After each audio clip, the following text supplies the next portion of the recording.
Sete Leis Superiores da Vida da Graça. Por Padre Reginald Garrigou Lagrange. Geralmente não se dá atenção suficiente às leis superiores da vida da graça. É um conforto espiritual conhecê-las e vivê-las. Conhecemos as leis da energia física, as da vida vegetal, da vida animal e as leis naturais da vida humana, mas não conhecemos suficientemente as leis da vida da graça. Sabemos, por exemplo, da lei da conservação da energia física, segundo a qual a quantidade de energia física permanece a mesma em suas diferentes transformações. Assim, o movimento local produz calor, como se vê ao esfregar as mãos. O calor produzido é uma forma de energia equivalente ao movimento que o gerou. Quando a energia desaparece sob uma forma, ela reaparece sob outra: movimento, calor, luz, eletricidade, etc. Conhecemos também a lei da degradação da energia, segundo a qual a energia, cuja quantidade se conserva, perde sua qualidade ou se degrada. É assim que a água das fontes termais esfria. É também assim que os astros pouco a pouco se apagam e esfriam. Da mesma forma, a energia dos seres vivos diminui e se esfria na velhice. Todos conhecemos as leis da vida vegetal, por exemplo, as da germinação, segundo as quais um bom grão de trigo em uma boa terra dá uma espiga de 30 grãos, às vezes 60 e até mesmo 100, como está dito no Evangelho, Marcos 4, 8. Não prestamos atenção suficiente a isso. É uma das maravilhas da natureza que o trigo possa produzir 60 e até 100 para 1. Quem deu essa força vital, esse poder germinativo ao grão de trigo? Foi o Criador, o autor da vida, e isso, diz o Evangelho, é o símbolo do que a graça santificante pode produzir e de fato produz em uma alma perfeitamente fiel. Conhecemos também as leis do desenvolvimento das faculdades naturais da criança, de sua inteligência, de sua vontade, de tudo que contribui para a formação do caráter moral ou das virtudes adquiridas de prudência, previsão, justiça, coragem, paciência, temperança. Podemos também facilmente conhecer as leis da geração dos vícios que se opõem às virtudes. Assim, o amor desordenado de si mesmo, ou o egoísmo, às vezes tão acentuado, gera a concupiscência da carne, a dos olhos e o orgulho da vida, como diz São João, 1ª Epístola, 2, 16.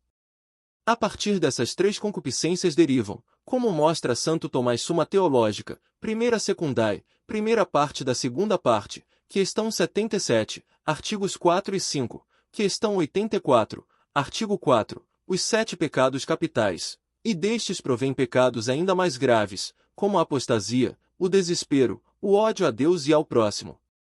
Mas o que é particularmente esclarecedor e reconfortante é o que a teologia ensina quando fala das leis da vida da graça. Quais são as principais? Aqui estão 7, das quais várias outras derivam.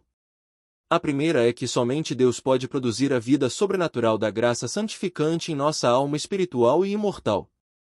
Somente Ele pode produzi-la, pois ela é uma participação em sua vida íntima, o germe da vida eterna, pela qual veremos Deus face a face como Ele se vê e pela qual o amaremos eternamente, sem que nada possa nos fazer perdê-lo. A vida da graça, semen gloriae, é como o germe da visão beatífica e do amor sobrenatural de Deus e dos justos, visão e amor que nunca acabarão. A segunda lei pode ser formulada assim: desta vida sobrenatural da graça derivam em nossa alma as virtudes infusas teologais e morais e os 7 dons do Espírito Santo. É por isso que a graça santificante ou habitual é chamada graça das virtudes e dos dons, Suma Teológica, terceira parte, questão 62, artigo 2. Ela é sobretudo o princípio radical das virtudes teologais de fé, esperança e caridade. E quando a fé e a esperança desaparecerem, para dar lugar à posse de Deus pela visão beatífica, a caridade, o amor sobrenatural de Deus e do próximo, durará eternamente. Uma terceira lei que deriva das duas anteriores é formulada assim por São Tomás: o menor grau de graça santificante na alma de uma criança recém-batizada vale mais que o bem natural de todo o universo.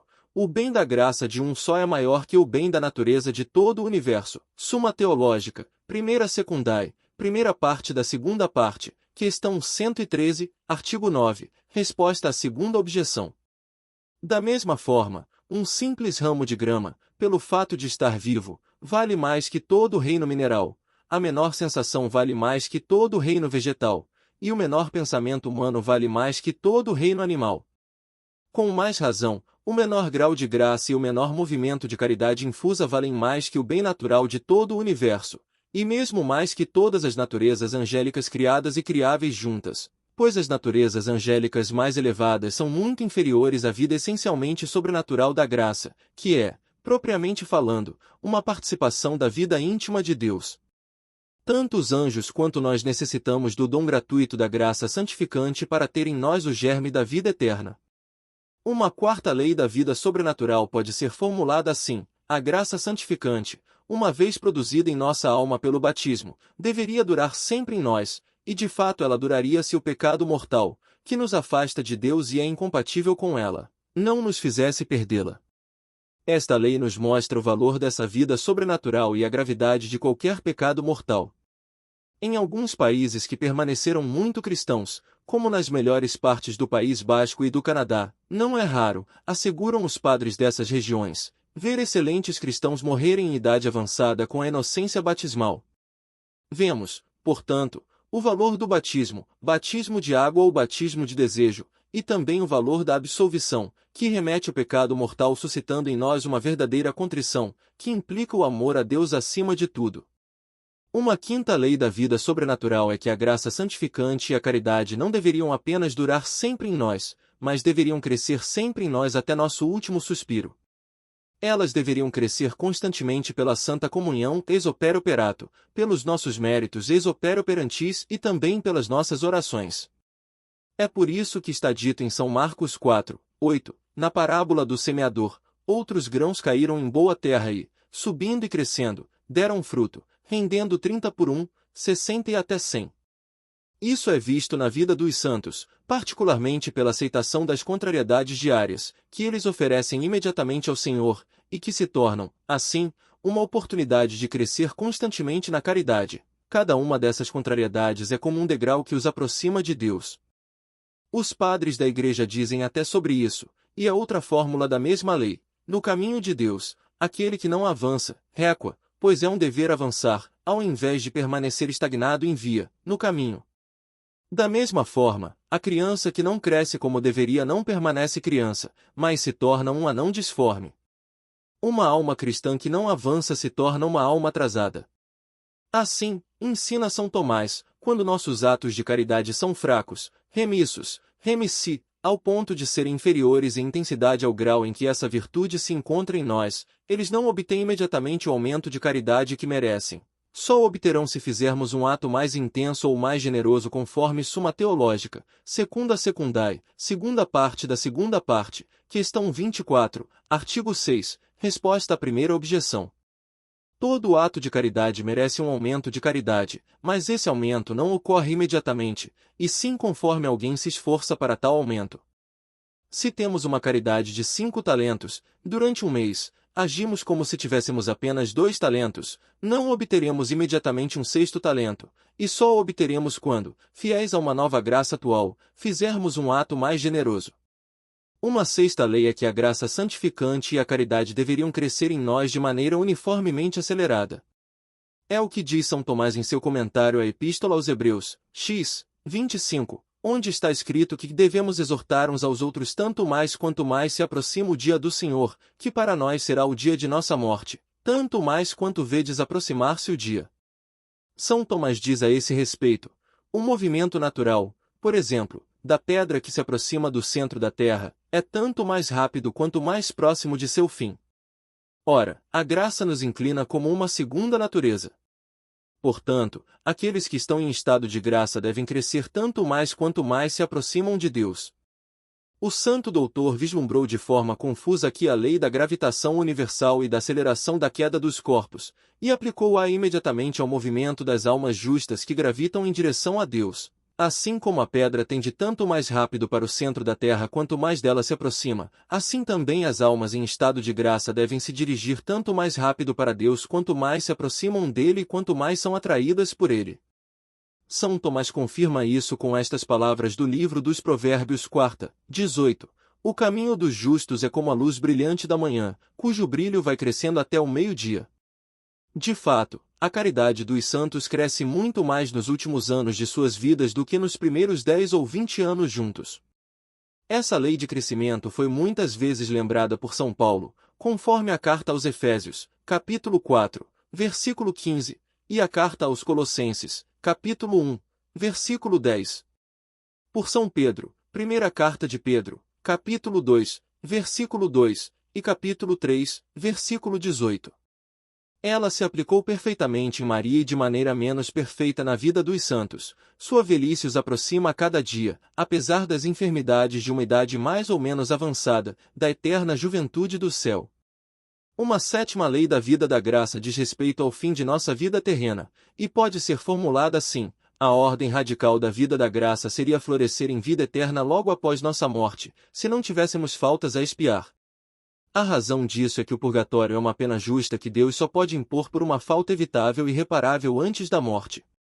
Isso explica por que o principal sofrimento das almas do purgatório não é o sofrimento dos sentidos, mas a privação da posse de Deus visto face a face. Essas almas sofrem muito mais com essa privação do que durante sua vida terrena. Por quê? Porque logo após a morte, seria da ordem radical da vida da graça desfrutar imediatamente da visão beatífica.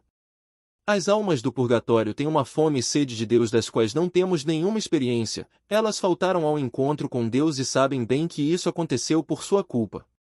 Temos apenas uma imagem fraca disso na experiência da fome. Se não comemos há 5 ou 6 horas, não sofremos de fome, mas se não tivéssemos comido há 3 dias, seria da ordem radical da vida de nosso organismo se restaurar pela alimentação. Há algo semelhante na fome espiritual de Deus quando chega a hora de vê-lo e possuí-lo para sempre. Essa sétima lei, que é de ordem muito elevada, realizou-se nos mártires, e deve também se realizar naqueles que generosamente sofreram o martírio do coração pela expiação de suas faltas e pela salvação dos pecadores. Mas não devemos esquecer que foi revelado a Santa Teresa que, entre todos os religiosos que ela conheceu e que morreram, apenas 3 haviam evitado o purgatório. Essas 7 leis da vida da graça são esplêndidas, elas são objeto da contemplação dos santos. Há muitas outras, que são como corolários dessas. Pensemos nas principais. A vida da graça, que só Deus pode produzir em nós, deveria sempre durar em nós, sem nunca ser interrompida pelo pecado mortal. A vida da graça deveria sempre crescer em nós como a velocidade de um movimento natural uniformemente acelerado. A vida da graça, logo após a nossa morte, deveria florescer em vida eterna. Mas há o pecado e suas tristes leis, que muitas vezes impedem a aplicação das leis da vida da graça. Por quê? Porque, enquanto estamos na terra, trazemos esse tesouro da vida sobrenatural em um vaso frágil. A graça santificante, participação da vida íntima de Deus, é como uma água muito límpida que sempre se conservaria pura, se o vaso que a contém não se quebrasse. Então, é preciso lutar contra nossa natureza decaída, para não escorregarmos em sua inclinação. Essa luta, dizem os santos, deve ser inspirada pelo espírito de sacrifício, que é uma das formas mais belas, mais frutuosas e muitas vezes mais ocultas do amor de Deus. Outra lei superior da vida da graça é que, pelo progresso no amor a Deus e ao próximo, nosso Senhor nos incorpora cada vez mais a Ele, como membros cada vez mais vivos de seu corpo místico. Ora, por essa incorporação progressiva, Ele nos associa primeiramente à sua vida de infância, depois à sua vida oculta, depois à sua vida apostólica, e finalmente à sua vida dolorosa, antes de nos associar à sua vida gloriosa no céu. Essa 8ª lei, que lembra a 8ª bem-aventurança evangélica, se realiza na vida dos santos e das almas muito generosas, que aspiram a uma configuração progressiva a Cristo Jesus, crucificado por nossa salvação, que se ofereceu em vítima por amor ao Pai e por nós. Além disso, todas as virtudes infusas e os 7 dons, estando ligados à caridade, crescem juntos como os 5 dedos da mão, diz São Tomás. Sob esse ponto de vista, não se pode ter uma alta caridade, a qual o preceito supremo do amor a Deus e ao próximo nos faz um dever de aspirar, sem ter os dons do Espírito Santo em um grau proporcional, por exemplo, os dons de inteligência, sabedoria, piedade. Embora esses dons apareçam em alguns justos sob uma forma mais contemplativa, e em outros sob uma forma mais ativa.